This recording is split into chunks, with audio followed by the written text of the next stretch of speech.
विद्या ज्ञान प्रवेश परीक्षा की तैयारी करने वाले सभी स्टूडेंट ध्यान दें कि एक जीएस या जीके जिसे आप लोग कहते हो, इसका कोर्स कभी भी निर्धारित नहीं हो पाता और सबसे अधिक अगर विविधता प्रश्नों की देखी जाती है वो इसी विषय से आती है। इसी समस्या को दूर करने के लिए आज हम आपके लिए विभिन्न क्षेत्रों से लेकर के आए हैं। ये कक्षा 6 और 7 दोनों के लिए उपयोगी होंगे। आइए शुरू करता हूं। पहला प्रश्न हमारा करंट अफेयर्स से है। निम्नलिखित भारतीय राज्यों में से किसने हाल ही में स्वयं को पहला रेबीज मुक्त राज्य घोषित किया है? पंजाब, हिमाचल प्रदेश, तमिलनाडु या फिर गोवा। इसके लिए आपको मिलते हैं 10 सेकंड और आपका टाइम शुरू होता है अब।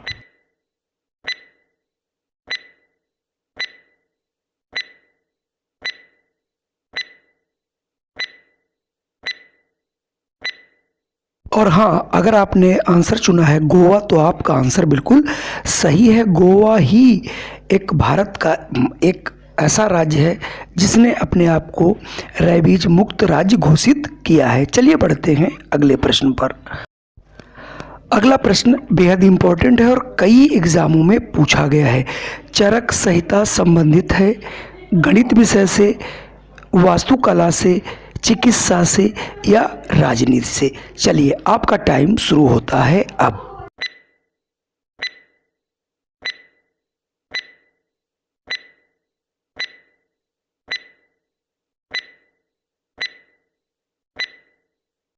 और अगर आपने चुना है चिकित्सा क्षेत्र तो आपका आंसर बिल्कुल सही है। चलिए बढ़ते हैं अगले प्रश्न पर। अगला प्रश्न हमारा जो है ज्योग्राफी से है। भारत में खारे पानी की सबसे बड़ी तटीय झील कौन सी है? चिल्का झील, धौल झील और कोडाईकानाल झील या फिर सांभर झील। आपका टाइम शुरू होता है अब।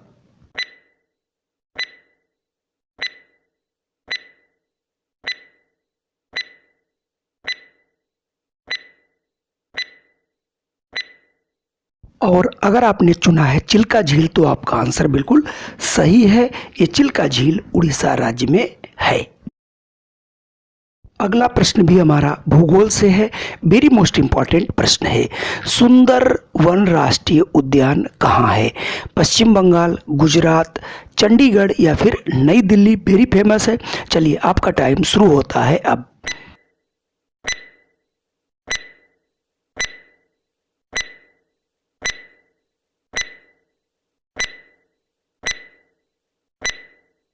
और अगर आपने चुना है पश्चिम बंगाल तो आपका आंसर बिल्कुल सही है। चलिए बढ़ते हैं अगले प्रश्न की ओर।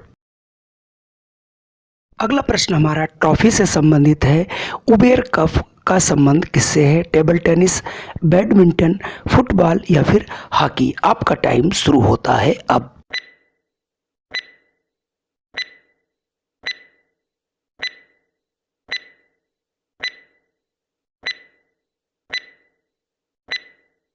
और यदि आपका आंसर है बैडमिंटन तो आपका आंसर बिल्कुल सही है। चलिए बढ़ते हैं अगले प्रश्न पर। अगला प्रश्न भी हमारा ट्रॉफी से संबंधित है कि डूरंट कप का संबंध किस खेल से है? टेबल टेनिस, टेनिस, हॉकी या फिर फुटबॉल। ये आपके कोर्स का भी है। चलिए आपका टाइम शुरू होता है अब।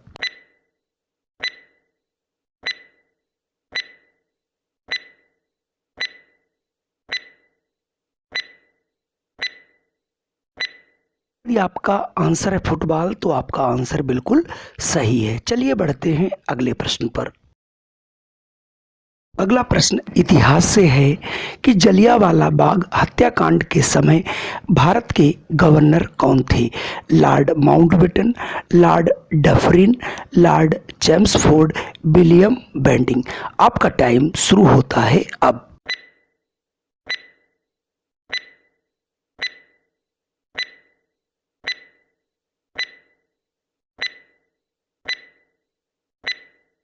अगर आपने इसका आंसर चुना है चेम्सफोर्ड तो आपका आंसर बिल्कुल सही है। चलिए बढ़ते हैं आगे और देखते हैं कौन सा अगला प्रश्न है। अगला प्रश्न भी इतिहास से ही है। जलियांवाला बाग हत्याकांड कब हुआ था? 12 अप्रैल 1918, 13 अप्रैल 1918, 12 अप्रैल 1919 या फिर 13 अप्रैल 1919। इसकी डेट आपको बिल्कुल याद रखनी है। वेरी मोस्ट इम्पॉर्टेंट प्रश्न है। आपका टाइम शुरू होता है अब।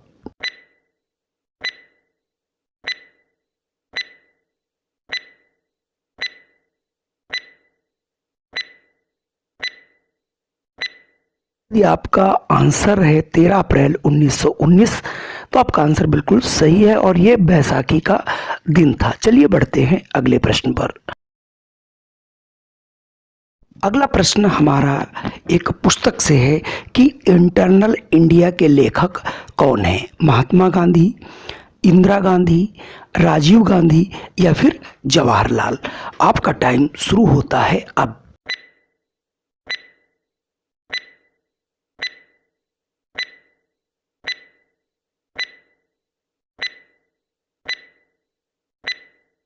और अगर आपने आंसर चुना है श्रीमती इंदिरा गांधी, तो आपका आंसर बिल्कुल सही है। चलिए बढ़ते हैं अगले प्रश्न पर। अगले प्रश्न में भी एक हमने पुस्तक पूछी है कि रश्मि रथी के रचयिता कौन है? मैथिली शरण गुप्त, हजारी प्रसाद द्विवेदी, महादेवी वर्मा या फिर रामधारी सिंह दिनकर। हालांकि थोड़ी सा कठिन प्रश्न है। चलिए आपका टाइम शुरू होता है अब।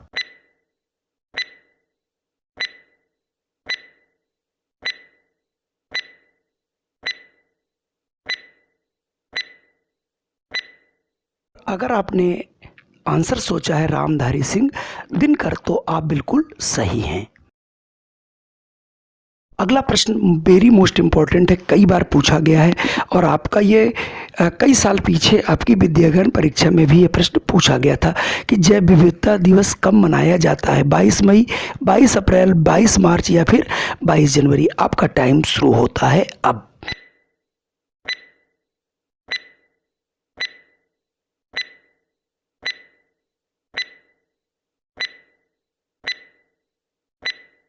आपने सोचा है आंसर 22 मई, तो आपका आंसर बिल्कुल सही है। पृथ्वी को बचाने के लिए, जीव जंतुओं को बचाने के लिए जैव विविधता दिवस मनाया जाता है। अगला प्रश्न हमारा साइंस से है। निम्नलिखित में से कौन सा आहार मानव शरीर में नए ऊतकों की वृद्धि के लिए पोषक तत्व प्रदान करता है? आलू, पत्ता गोभी, पनीर या फिर टमाटर सॉरी। तो आपका टाइम शुरू होता है अब।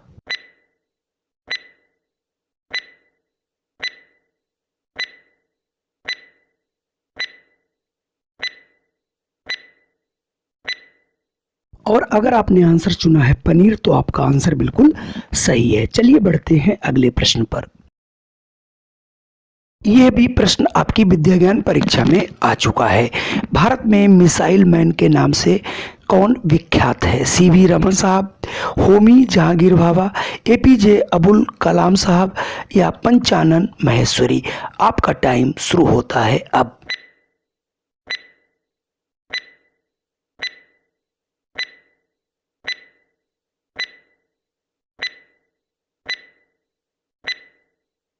अगर आपने चुना है इसका answer doctor APJ Abdul Kalam, तो आपका आंसर बिल्कुल सही है। चलिए बढ़ते हैं अगले प्रश्न पर। अगला प्रश्न भी आपकी विद्याज्ञान परीक्षा में पूछा जा चुका है। भारत का grand old man of India किसे कहा जाता है? दादा भाई नेहरू, महात्मा गांधी, गोपाल कृष्ण गोखले या फिर सुभाष चंद्र बोस। तो आपका टाइम शुरू होता है अब।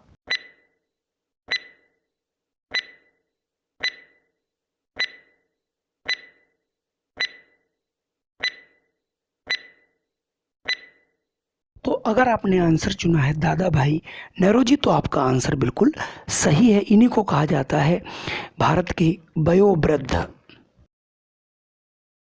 अगला प्रश्न फिर भूगोल से हमारा है। जिम कॉर्बेट राष्ट्रीय पार्क कहाँ है?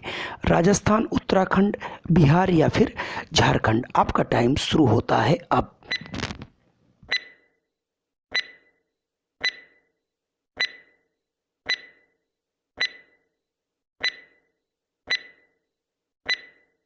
और यदि आपने आंसर चुना है उत्तराखंड, तो आपका आंसर बिल्कुल सही है।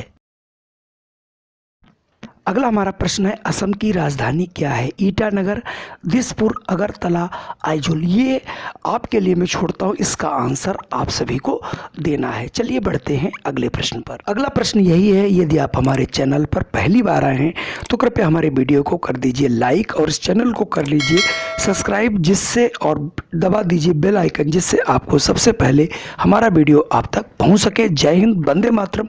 फिर मिलता हूं एक नई वीडियो के साथ।